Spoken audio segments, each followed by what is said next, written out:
Welcome to Stage 3 of La Vuelta 22. After Sam Bennett's victory yesterday, the sprinters have another opportunity today, and some of them will be looking to bounce back after a frustrating final in Utrecht. I was on the outside of the corner and they pushed me away and I was in the wind and there I need to try to come again in position and I lost there too much energy.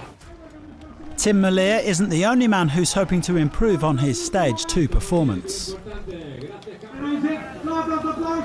was a chaotic first stage as we expected. Happy with my condition, and the guys did a good job of putting me in position, but I just lost too many places in the last kilometre. Today's finish suits me a lot better, I think, with more decisive corners and probably a little bit less technical, so we can use our horsepower. Yeah, I think there was still a crash yesterday, so many guys were not able to sprint yesterday, so it's still open, and I think today is the last chance for the next week, and today all the sprinters have to go through.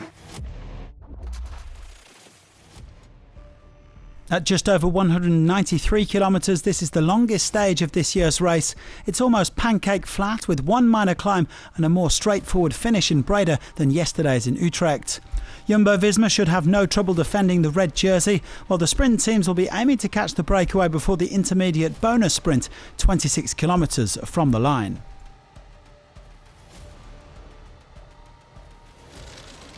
Now, before setting off, the riders stopped at the Grote Kerk in Breda to pay tribute to the victims of COVID-19, with the men in the distinctive jerseys laying flowers and lighting candles. It was then off to the start line for this third and final stage in the Netherlands. The day's breakaway formed almost immediately, with 7 riders going up the road. The Spanish wildcard teams were all represented once again, and they were joined by a couple of Grand Tour stage winners. Thomas de Gent, who took a Vuelta stage 5 years ago and won on the Giro as recently as this season, and Jan Bakelants, who triumphed on the Tour de France back in 2013. The two Belgians, joined by 4 Spaniards, José Herrada of Cofidis, Pau Miquel from Kern Pharma, already in the break yesterday, Ander Okamika from Burgos BH, and Mikel Ituria from Euskaltel Euskadi. And finally, Julius van den Berg in the polka dot jersey. The Dutchman also on the attack for the second day running and following in the footsteps of his teammate Magnus Kort at last month's Tour de France.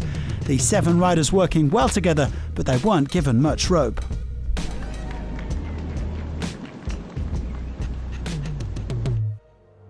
Bora Hansgrohe were pacing the peloton and keeping the gap steady at around 3 minutes. The other sprint teams getting involved as well, notably Alpecin de Koning and Trek Segafredo.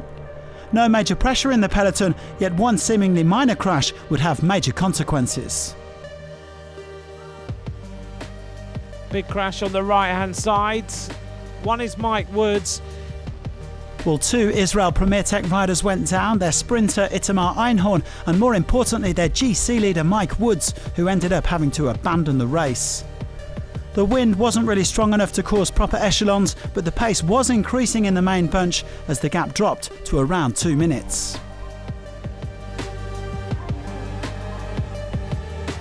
The riders approaching the day's only climb, an important spot for local boy Van den Berg.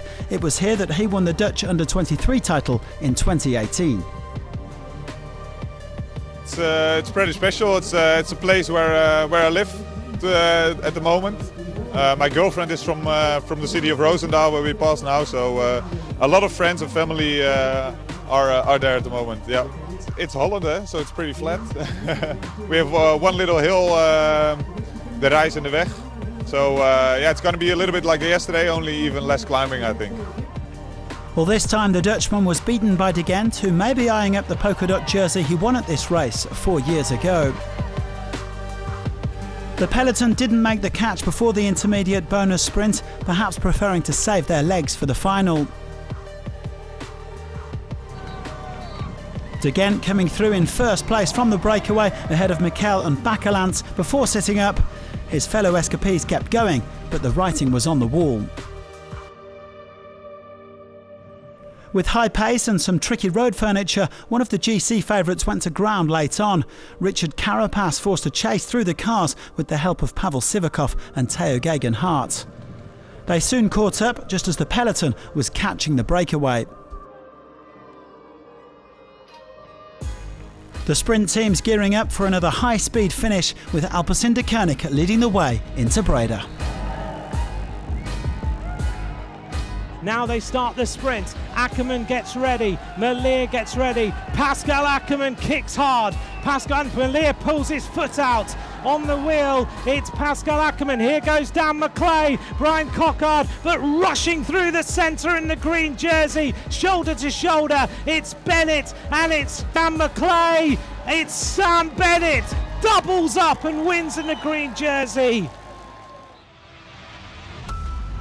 2 wins in 2 days for Sam Bennett, who has made a sensational start to this Vuelta, and more fantastic work from Danny van Poppel, who's fast becoming the best lead-out man in the world. Bennett is up to 10 Grand Tour stage wins now, with half of them coming at La Vuelta. The Irishman showing great strength to hold off Mads Pedersen once again. He moves on to 59 career wins after a wonderful weekend in the Netherlands. It was quite hard because I think a lot of people were fighting for our wheel. And I think it's just a natural flow that people start to kind of go up beside me and squeeze me off. So I had a few tough moments just to hold my man's wheel. The boys then looking after me in the bunch all day, the job they did in the final. Jonas, even though he was riding all day, came back and did another big turn. Ryan kept us up there, taking so much wind, and then Danny. It was a masterclass. Bennett takes it ahead of Pedersen for the second day running, with McClay, Cockar and Lienhart completing the top 5. Melier could only manage 6th place. Jumbo-Visma continue to share the love when it comes to the red jersey. After Hessink and Turnison, Eduardo Affini now leads the Vuelta. No problems for Carapaz in spite of his late crash. He is still inside the top 10 overall. With 50 more points, Bennett increases his lead in the green jersey standings. He's 37 clear of the former world champion Pedersen, with Ackerman, Melier and McClay some way back.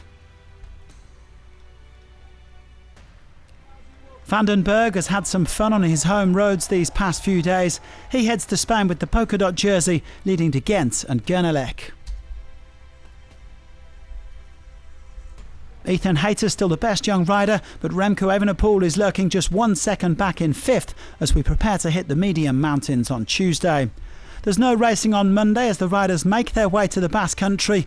La Vuelta then resumes with a 4th stage that should suit the punchers and perhaps even the GC favourites.